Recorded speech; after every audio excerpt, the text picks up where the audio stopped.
आणि या सर्व घडामोडींचा सविस्तर आढावा सुरू राहील। आता राज्याच्या कानाकोपऱ्यातली बातमी आपण बघणार आहोत 36 जिल्हे 50 बातम्यांमधून।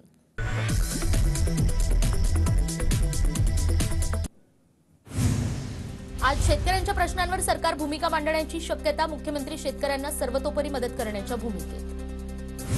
हंगामाच्या सुरुवातीलाच तांदूळ महागला। अवकाळीचा देशभरातील उत्पादनावर परिणाम। सुरुवातीच्या दरात 15 ते 20% वाढ। वाशिमच्या वाई शेतशिवारात वन्य प्राण्यांचा हैदोस। तूर पिकाचं मोठ्या प्रमाणात नुकसान। गोंदिया जिल्ह्यात हत्तीच्या कळपाचा हैदोस। अर्जुनी मोरगाव तालुक्यात पिकांची मोठी नासाडी। अकोल्याच्या मूर्तिजापूर तालुक्यातील लागपुरीमध्ये अवकाळी पावसानं हरभऱ्याचं मोठं नुकसान।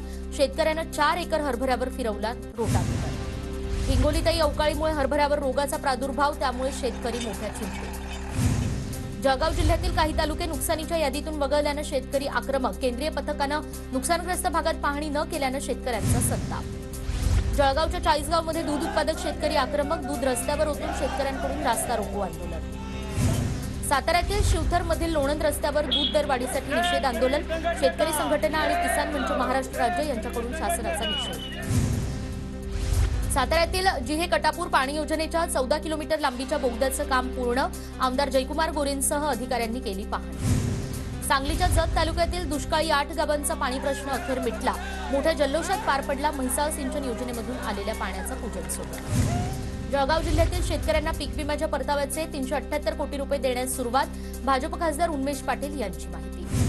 नांदेड जिल्ह्यात सततच्या ढगाळ वातावरणामुळे तुरीच्या पिकाला फटका। उत्पन्न घटण्याची शक्यता।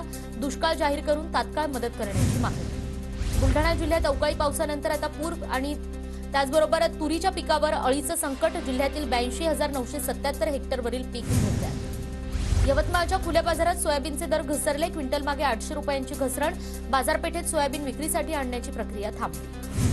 नंदुरबार बाजार समिती 15 दिवसांनंतर सुरू। बाजार समितीत मिरचीची आवक। शेतकऱ्यांकडून मिरची तोडणीला विरोध। शेतकरी नेते रविकांत तुपकरांचं उद्या नागपूर अधिवेशनावर हल्लाबोल आंदोलन। सरकारला दिलेली 15 डिसेंबरची तारीख संपूनही मागण्या मान्य न झाल्यानं पुन्हा एकदा आंदोलन करणार। भंडाऱ्यात विविध मागण्यांसाठी ओबीसी सेवा संघाचं जिल्हाधिकारी कार्यालयासमोर धरणं आंदोलन। ओबीसींची जातनिहाय जनगणना करण्यासह इतर मागण्यांसाठी आंदोलन। 24 डिसेंबरच्या अल्टिमेटम आधी मनोज जरांगेंची बीडमध्ये इशारा सभा। 23 डिसेंबरला सोलापूर रोडवरील पाटील मैदानावर 100 एकरवरची सभा। जळगावातील पिंपळा रेल्वे उड्डाणपुलाचं नितीन गडकरींच्या हस्ते ऑनलाईन पद्धतीनं लोकार्पण। नागरिकांना वाहतुकीसाठी रेल्वे उड्डाणपूल खुला।